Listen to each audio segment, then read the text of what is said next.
Assalamualaikum warahmatullahi wabarakatuh. Alhamdulillah wassalatu wassalamu ala Rasulillah. Innal hamdalillah nahmaduhu wa nasta'inuhu wa nastahdihi wa nastaghfiruh wa natubu ilaihi wa natawakkalu alaihi wa na'udzu billahi min shururi anfusina wa sayyiati a'malina. May yahdihillahu fala mudilla lahu wa may yudlil fala hadiya lahu. Allahumma salli wa sallim wa barik ala Muhammad wa ala ali Muhammad kama sallaita wa sallamta wa barakta ala Ibrahim wa ala ali Ibrahim fil alamin innaka Hamidum Majid.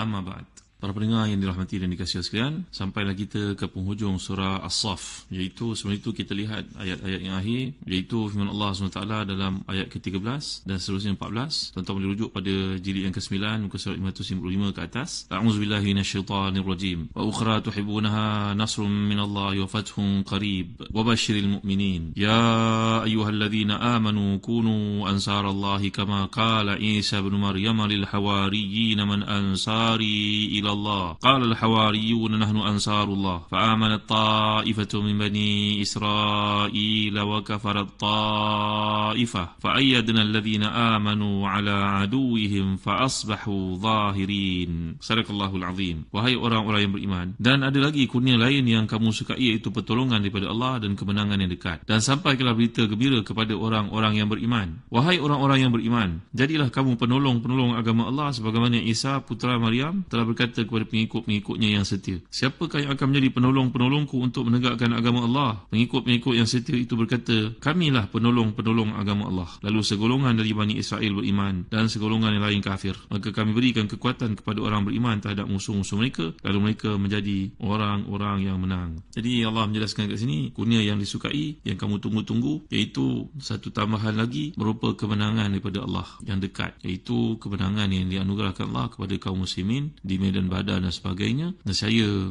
di akhirat pula mereka akan dapat kemenangan yang lain, iaitu syurga Allah SWT. Wa fathun qarib, maknanya kemenangan yang segera. Ketahui bahawasanya tambahan ini merupakan kebaikan duniawi yang disertakan dengan kenikmatan akhirat yang akan diberikan kepada mereka selagi mereka istiqamah dalam ketaatan kepada Allah SWT.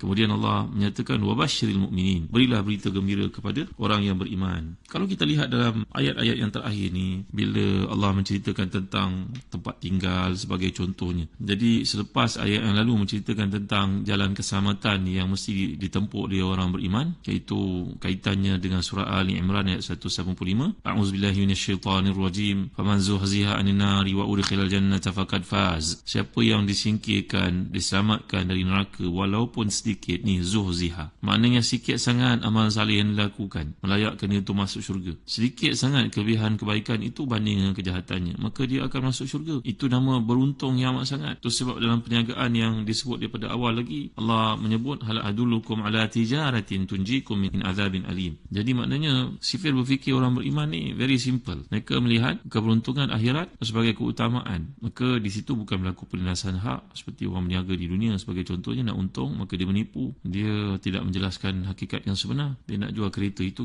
pernah banjir, dibersihkan elok, dia kata tak pernah kena banjir sebab dia nak untung. Tapi sifir akhirat berbeza, kerana syarat untuk mendapat keuntungan besar dijamin itu, yang dijanjikan itu adalah dengan beramal saleh. Beramal saleh maknanya menjauhi segala bentuk sifat penganiayaan, kezaliman kepada manusia. Setelah ayat itu menunjukkan jalan keselamatan yang mesti ditempuh oleh para mujahidin yang inginkan akhirat ini, sekarang ayat ini menjelaskan ganjaran yang menanti mereka. Jadi Allah mengingatkan, jika kamu lakukan apa yang diperintahkan itu, beriman, berjihad, maka dia mengampuni kamu, menghapuskan dosa-dosa kamu, memasukkan kamu dalam rahmatnya, dalam syurganya yang mengalir di bawahnya pokok-pokok dan sungai yang indah, tempat tinggal yang baik, nyaman. Kita kalau berada kat dunia ni, sewalah bilik yang ada swimming pool sekalipun, kenikmatannya terhad sekejap, masuknya pun lambat, pukul 3 petang, besok sebelum pukul 12 dah kena halau keluar, nak duduk lagi kena bayar duit lagi. Maka itu nikmat dunia, dan kita tak boleh nak kekal lama-lama kat mana-mana sekalipun. Pergilah kat sungai ke, kat laut ke, semua nikmat itu bersifat sementara. Tapi di akhirat abadiyun sarmadiyun, sifatnya berkekalan, la nihayata lahu, tak ada penghujungnya, infinity. Maka Itu sebab disebut sebagai keberuntungan yang besar. Keberuntungan kat dunia ni semuanya terhad. Jadi pertolongan yang Allah berikan ini lagi nasrul minallahi wa fathun qarib.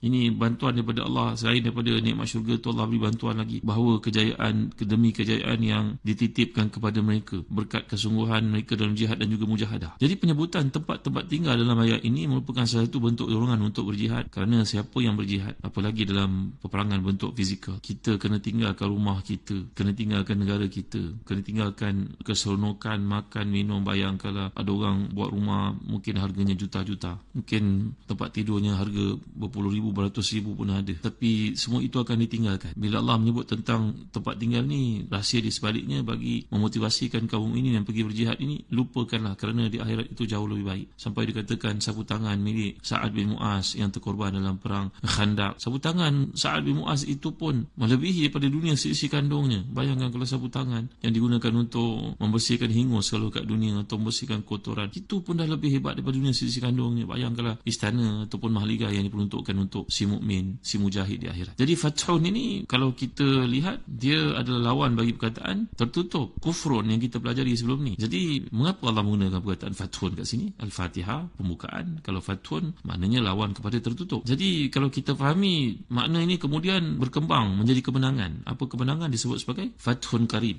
Idza jaa nasrullahi wal fath. Makna fathun ini pembukaan, maknanya terbuka satu tempat yang asalnya tertutup. Dan begitu juga doa yang kita baca, Allahumma aftah alaina futuhal arifin. Anak-anak baca doa ni kat sekolah. Fathun kat sini maknanya irfan, maknanya ilmun, maknanya pengetahuan, ma'rifatun, dan juga bererti hidayah. Kerana hidayah juga bersifat pembukaan ataupun cahaya yang menerangi kegelapan. Jadi atas dasar ni kata yang digunakan dalam ayat berarti kemenangan masuki kota Mekah, terbukanya hati manusia dan fikiran mereka. Sampai ke hari ini, setiap hari kita melihat viral, ditularkan orang masuk Islam berbondong-bondong, kesan daripada mereka mengkaji, membaca sebagainya, kerana pembukaan ini masih terus berlaku. Jadi bila Allah menyatakan, wahai orang beriman, jadilah kamu pembela Allah, seperti mana halnya ketika Isa putra Maryam berkata kepada Hawariyun, siapakah pembantu-pembantuku menuju kepada Allah? Maka para sahabat yang setia itu menjawab, kamilah penolong-penolong Allah. Maka berimanlah segolongan di Bani Israel dan kafilah sebahagian. Maka kami mengukuhkan orang beriman itu menghadapi musuh sehingga mereka menjadi orang yang menang. Ayat yang ke-9 lalu menceritakan bahawa Allah menyempurnakan agamanya. Wallahu mutimmu nurihi, menyempurnakan cahayanya. Sampai ayat 10-11 mengisyaratkan bahawa kehendak tersebut dilaksanakan dengan golongan sukarelawan mujahidin yang mempertahankan Islam. Kemudian datang ayat ke-12-13, huraian lebih lanjut tentang nikmat dan juga ganjaran yang Allah beri kepada mereka yang berjihad. Nah, selepas penjelasan-penjelasan itu, kini Allah mengundang orang beriman untuk berjuang menolong agama Allah untuk membuktikan kebenaran iman. Ayat di atas ini menyatakan, ya ayyuhalladzina amanu kunu ansarallahi kama qala Isa bin Maryam lil hawariyyin man ansari ila Allah. Jadi ayat ini memberitahu kepada kita,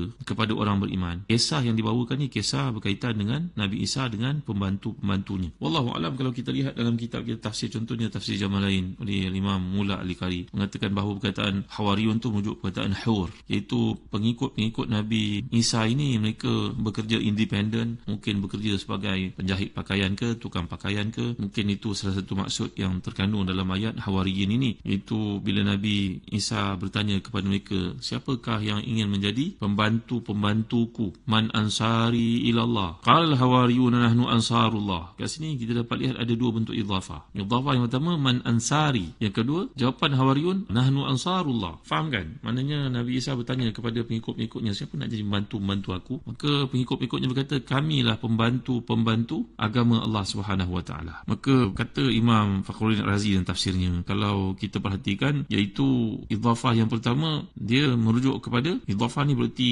sandaran, menyandarkan yang pertama tu berbeza daripada menyandarkan yang kedua. Ansari khilaf idhafah ansarullah. Lima anal makna fil awal alladhina yansuruna Allah, wa fi thani nahnu humul ladhina yakhtassuna bi wa yakununa ma'i fi nusratillah. Dapat kita lihat perkataan ansari yang pertama, iaitu pembantu-pembantu aku. Lalu golongan ni hawariyun ni menjawab nahnu ansarullah. Jadi bila Nabi Isa bertanya kepada mereka, siapa yang nak jadi pembantu-pembantu aku? Golongan hawariyun ni menjawab, kami ingin menjadi golongan yang khusus bantuan Allah turun kepadanya. Kami nak jadi golongan yang khusus membantu agama Allah. Kami nak jadi golongan yang terpilih di sisi Allah Subhanahu Wa Taala. Nampak kan perbezaan yang digunakan di sini? Jadi ditujukan kepada orang beriman. Mesej ini bila Allah menyatakan kunu ansarallah, jadilah kamu pembantu agama Allah. Perintah ni boleh difahami dalam erti berjihad melawan musuh. Boleh juga difahami dalam bentuk ketabahan mempertahankan Islam. Kata Ibn Ashur bahawa perintah untuk berjihad ini yang telah pun dikemukakan mula daripada ayat ke-11 yang lalu dan kini diperintahkan lagi sekali di sini,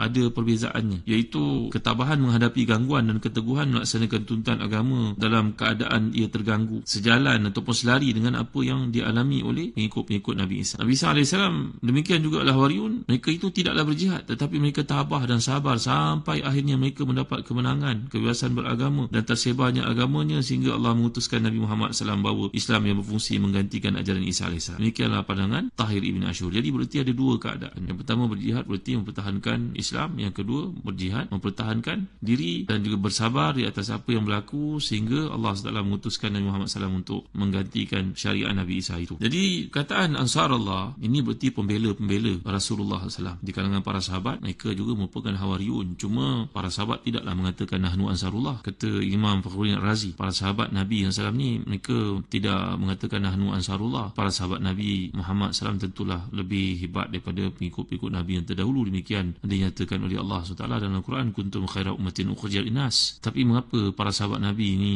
ridwanullahi alaihim ajma'in tak pernah pun kita jumpa mereka mengatakan nahnu ansarullah? Kenapa begitu? Penjelasan oleh Imam Fakhruddin Razi bahawasanya ayat ini merupakan satu ayat yang bersifat suruhan ataupun perintah ataupun pertanyaan daripada Nabi Isa kepada pengikut-pengikutnya. Kan Nabi Isa bertanya kat sini. Nabi Isa bertanya, menyuruh mereka, man ansari ilallah. Maka ini merupakan satu bentuk soalan. Maka bila ia berbentuk soalan, maka jawapannya adalah wajib. Lazim alaihim al-jawab. Kena jawab, sebab itu perintah soalan daripada Nabi Isa AS. Wa khitabu Muhammadin bi tariqil ilzam fal jawabu ghairu lazim, kata Imam Fakhruddin Razi. Sedangkan Nabi SAW sendiri, Nabi dalam konteks perjuangan baginda telah mengilzamkan para sahabat, bukan bertanya, memerintahkan terus. Maka datang perintah jihad di medan Ahzab, maka semua mereka tampil bersama-sama, tak ada seorang pun yang menguzurkan diri. Begitu juga kita pelajari dalam perang Khandaq, dalam perang Tabuk, walaupun ada di kalangan mereka yang menguzurkan diri dan dihukum oleh Nabi SAW. Maknanya di situ ilzam. Bila dah diilzam, dia telah diperintahkan, maka tiada pilihan, maka tak perlulah bagi jawapan sebab benda itu telah dilaksanakan. Ini berbeza daripada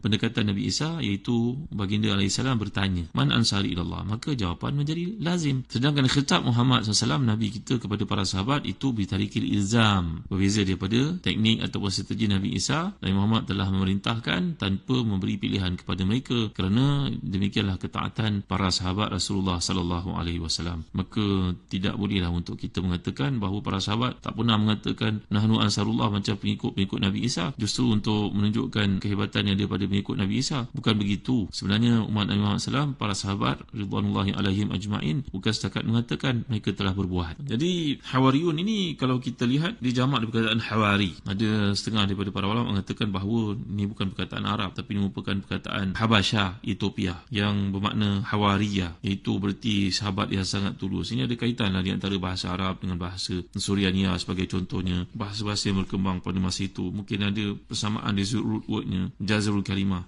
Ada juga yang mengatakan bahawa perkataan Hawariyyin ini diambil perkataan hur. Hur ni berarti putih. Hurun ain. Maknanya bila dari itu dipanggil sebagai hurun ain. Berarti putih dan murni. Mereka namakan demikian kerana putihnya hati mereka, sucinya kalbu mereka daripada dosa dan tulusnya persahabatan mereka dengan Nabi Allah Isa AS. Apapun asal katanya, yang jelas Quran menunjuk sahabat-sahabat setia Nabi Isa yang disebut dalam tafsir Baydawi, jumlah mereka 12 orang. Jadi ayat ini memberikan isyarat bahawa Allah pasti memberi kemenangan kepada umat Islam. Begitu juga kepada pengikut-pengikut Nabi Isa. Jadi kemenangan itu mereka perolehi dalam hidup mereka setelah kematiannya, maknanya mereka gigih untuk memperjuangkan syariat Nabi Isa, ataupun perkara itu berlaku selepas kemenangan Islam dan Islam membawa apa yang dibawa oleh Nabi Isa AS. Ternyata pengikut-pengikut Nabi Isa ni terbahagi kepada 3 golongan, kata Al-Imam Fakhruddin Razi. Yang pertama, firqatun qalu kanallahu, mengatakan Nabi Isa itu Allah. Yang kedua mengatakan Nabi Isa itu ibnullah, dan Allah mengangkatnya. Wa firqatun qalu kana Abdullah wa rasuluhu farafa'ahu ilaihi. Jadi yang ketiga merupakan golongan yang mengatakan bahawa Nabi Isa itu merupakan hamba Allah, rasulnya yang dipilih. Maka inilah golongan yang dipanggil sebagai muslimun. Mudah-mudahan Allah beri kefahaman kepada kita terhadap surah ini, dan adalah disebut dalam kitab kita tafsir kelebihan baca surah ini. Sebagai contohnya bahawa man qara'a surat as-safi kana Isa musallian alaihi. ibadihi mustaghfiran lahu ma dama fid dunya wa huwa yaumil qiyamati rafiquhu. Bahawa siapa yang baca surah As-Saff ini, maka Nabi Isa akan bersawat ke atasnya, meminta ampun untuknya selagi adanya dunia, dan akhirat besok dia akan berada bersama dengan Nabi Isa menjadi temannya. Tuan-tuan, hadis ini merupakan hadis maudhu'. Dijelaskan oleh para ulama hadis bahawa ini tidak pernah disebut Nabi SAW, merupakan hadis palsu. Maka eloklah kita menjauhi perkara-perkara yang bersifat berlebihan. Apa saja perkara, rujuklah kepada nas yang sahih. Mudah-mudahan kita dapat manfaat. Tuntutan yang terdapat di sebalik surah As-Saff ini adalah penyatuan kesungguhan orang beriman itu untuk mendapat memenuhi janji-janji mereka dengan Allah SWT yang perlu kita pelajari. Wallahu a'lam wa sallallahu ala sayyidina Muhammad wa ala alihi wa sahbihi wa baraka wasallam. Walhamdulillahi rabbil alamin wa barakallahu fikum. Wassalamu alaikum warahmatullahi wabarakatuh.